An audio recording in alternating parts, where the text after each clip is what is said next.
নমস্কার, আমি doctor সুতনয় Bhattacharya, nuclear Getwell হসপিটালে অ্যাসোসিয়েট কনসালটেন্ট নেফ্রোলজিস্ট।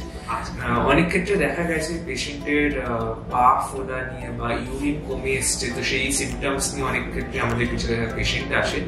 আর দেখা গেছে টেস্ট করার পরে কি ইউরিনে প্রোটিন লিক হচ্ছে বা ক্রিয়েটিন বেড়ে গেছে।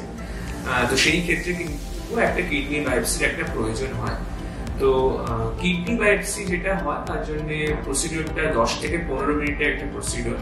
পেশেন্টকে পেটের ওপর শুতে বলা হয়, তারপরে আল্ট্রাসাউন্ডের মাধ্যমে কোমরের দিক থেকে কিন্তু একটা টিস্যু নেওয়া হয় জায়গাটাকে অবশ করে।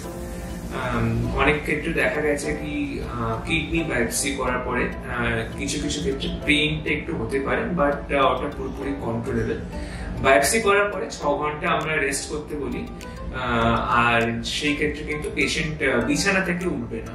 আর ইউরিনটা যেটা হয় তারপরে বায়োপসির পর থেকে সেটা আমরা কন্টেনারে বলি কালেক্ট করতে। যদি কোনো ইউরিনের কালার চেঞ্জ হয় তো সেটা দেখার জন্য ইউজুয়ালি বায়োপসি করার পরের দিন ডিসচার্জ হয়ে যায়। আর 1 সপ্তাহ অব্দি কোনো হেভি এক্সারসাইজ বা কোনো ভারী জিনিস ওঠাতে অ্যাভয়েড করতে বলা হয়।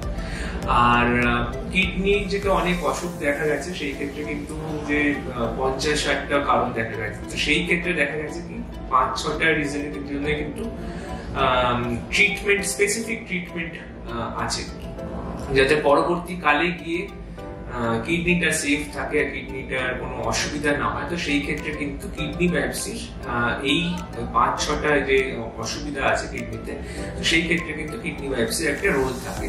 তো যখনই কেউ যদি বলে যে কিডনি বায়োপসি করিয়ে নেওয়ার জন্য, সেই ক্ষেত্রে কিন্তু ওটাকে ডিলে করা উচিত না, তাড়াতাড়ি করিয়ে নেওয়া উচিত, কারণ ওটা রিলেটিভলি একটা সেফ প্রসিডিওর।